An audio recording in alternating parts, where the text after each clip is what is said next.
नमस्ते दीदी भैया, देखिए हमारे यूट्यूब चैनल पर जा रहा है सोहर। गीत पसंद आएगा लाइक शेयर करिए, घंटे में थोड़ी घंटी जब तक फॉलो आज में देखिए आप लोग लाइक सब्सक्राइब दीजिए और आगे बढ़ाइए, मेरे चैनल का सपोर्ट करिए और आगे बढ़ाइए आप लोग।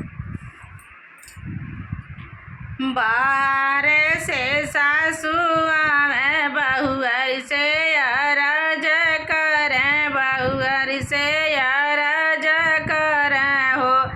ए बहुअर दई दे तू अपन लाला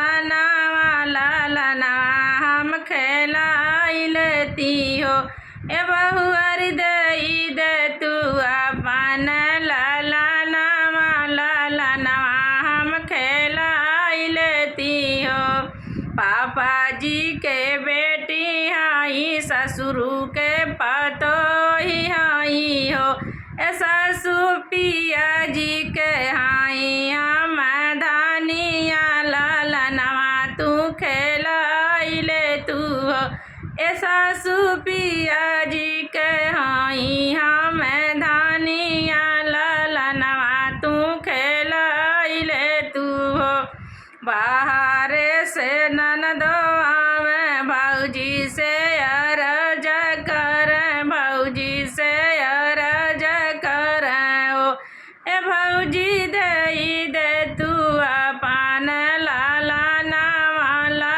नवा हम खेलाई लेती हो ए भौजी दई दे तू अपन लाला नवा हम खेलाई लेती हो। पापा जी के बेटी हाई ससुरु के पतो ही हाई हो ए ननदो पिया जी के हाई हम धानिया भतीजवा तू खेलाई ले तू हो ए ननदो पिया जी के हाई हम धानिया भतीजवा तू खेलाई ले तू हो ए भौजी दई दे तू भतीजा के बधाई आत सोने के कंगनवा न हो ए भौजी दई दे तू भतीजा के बधाइया हम के कंगनवा न हो ए ननदो कहाँ से दई तू के बधाइया त सोनवा बड़ा महंगा बने हो